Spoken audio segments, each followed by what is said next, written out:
Tensions have flared anew in Ukraine, with Russia blockading Ukrainian military ships, suspected Russian troops disarming a Ukrainian airbase, and pro-Russian demonstrators seizing Ukrainian government buildings.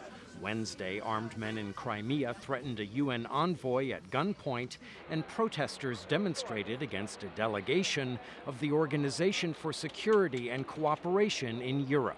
In Washington, the chairman of the U.S. Helsinki Commission, Senator Ben Cardin, pinned the blame on Russia.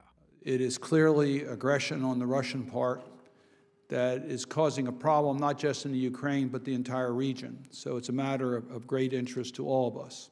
The United States and the EU hope to boost Ukraine's interim government with aid pledges and ardent verbal support.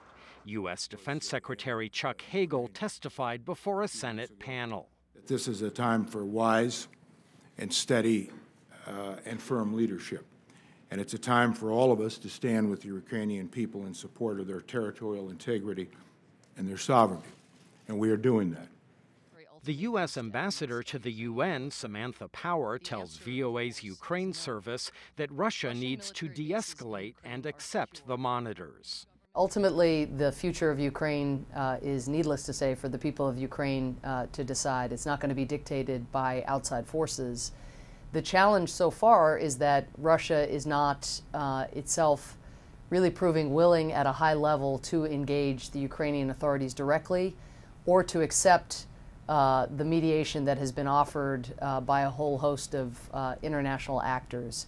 Russia says its goal is to protect its citizens from a new Ukrainian government that Moscow considers illegitimate. Russian officials describe troops that seized Crimea as local defense units, a contention the Obama administration dismisses. It's pretty clear that they're Russian troops.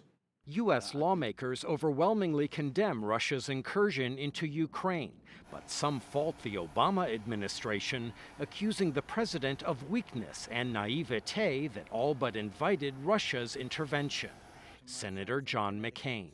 This president does not understand Vladimir Putin. He does not understand his ambitions. He does not understand that Vladimir Putin is an old KGB colonel bent on restoration of the Russian Empire. Now, this is a ridiculous contention.